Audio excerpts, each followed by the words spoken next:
ಮಾತ ತುಳುವ ಬಂಧುಲೇಗ್ ನನ್ನ ನಮಸ್ಕಾರ. ಎಲ್ಲ ಬೆಂಗಳೂರಿನ ಕಂಬಳ ಪ್ರೇಮಿಗಳಿಗೆ, ಇಲ್ಲಿ ನೆರೆದಿರುವಂಥ ಎಲ್ಲ ಆತ್ಮೀಯರಿಗೆ ನನ್ನ ನಮಸ್ಕಾರಗಳು. ಇವತ್ತು ನಮ್ಮೆಲ್ರಿಗೂ ನಿನ್ನೆ ಇವತ್ತು ಒಂದು ರೀತಿ ಹಬ್ಬ.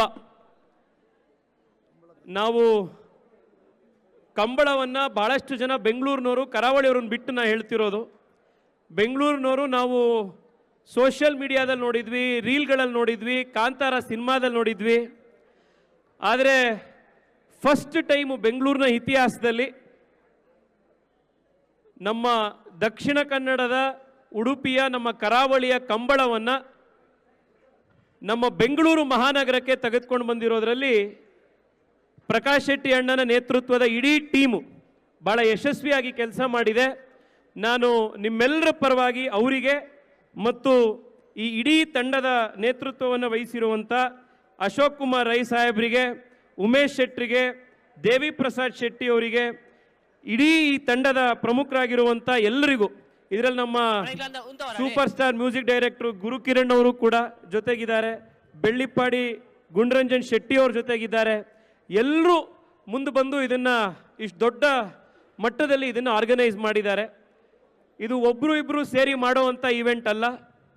ಇಷ್ಟು ದೊಡ್ಡ ಸಂಖ್ಯೆಯಲ್ಲಿ ಲಕ್ಷಾಂತರ ಜನ ಬಂದು, ನೂರಾರು ಕೋಣಗಳು ಬಂದು, ಟೀಮ್ಗಳು ಬಂದು ಇದು ಆಗಬೇಕು ಅಂತಂದರೆ ಸಾವಿರಾರು ಜನ ಇದಕ್ಕೆ ಕಾರ್ಯಕರ್ತರು ಕೆಲಸ ಮಾಡಿದ್ದಾರೆ. ನಮಗೆ ಪರಿಚಯ ಇರುವಂಥವ್ರು ಎಷ್ಟು ಜನ ವಾಲಂಟಿಯರ್ಸ್ ಕೆಲಸ ಮಾಡ್ತಾ ಇದ್ದಾರೆ.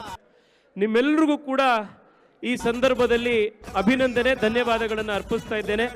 ಜೊತೆಗೆ ಒಂದೇ ಒಂದು ಮಾತು, ಇವತ್ತು ನಮ್ಮ ಜಳ್ಳಿಕಟ್ಟು ಇರ್ಬೋದು, ಕಂಬಳ ಇರ್ಬೋದು, ಈ ರೀತಿ ನಮ್ಮ ಸಾಂಪ್ರದಾಯಿಕವಾಗಿ ಬಂದಿರುವಂಥ ನಮ್ಮ ಪರಂಪರೆಯ ಓಟಗಳೇನಿದ್ದಾವೆ, ಆಟಗಳೇನಿದ್ದಾವೆ, ಇವನ್ನ ಬೇರೆ ಬೇರೆ ಅಜೆಂಡಾಗಳನ್ನು ಇಟ್ಕೊಂಡಿರುವಂಥ ಕೆಲವು ಶಕ್ತಿಗಳು ಇದನ್ನ ಕೋರ್ಟಿಗೆ ಹೋಗಿ ಮತ್ತೊಂದು ಕಡೆಗೆ ಹೋಗಿ ಇವನ್ನ ನಿಲ್ಲಿಸೋ ಅಂತ, ಇನ್ನೊಂದು ಮಾಡುವಂಥ ಯೋಜನೆಗಳು ಮಾಡ್ತಾ ಇರುವಂಥದ್ದು ನಾವು ನೋಡಿದ್ದೀವಿ.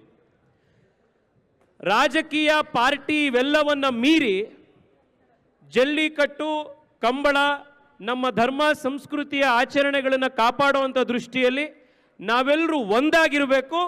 ಯಾಕೆಂದರೆ ಇವುಗಳು ಉಳಿದಾಗ ಮಾತ್ರ ಸನಾತನ ಹಿಂದೂ ಧರ್ಮ ಉಳಿಲಿಕ್ಕೆ ಸಾಧ್ಯ ಇದೆ ಅನ್ನೋದನ್ನ ಮತ್ತೊಮ್ಮೆ ಈ ಸಂದರ್ಭದಲ್ಲಿ ಎಲ್ಲರಿಗೂ ಆ ಆಶ್ವಾಸನೆಯನ್ನು ಕೊಡ್ತಾ, ನಿಮ್ಮೆಲ್ಲರಿಗೂ ಕೂಡ ಈ ಕಾರ್ಯಕ್ರಮವನ್ನು ಆಯೋಜಿಸಿರೋದಕ್ಕೆ ಧನ್ಯವಾದಗಳು.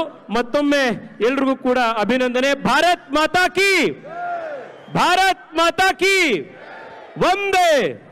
ನಮಸ್ತೆ.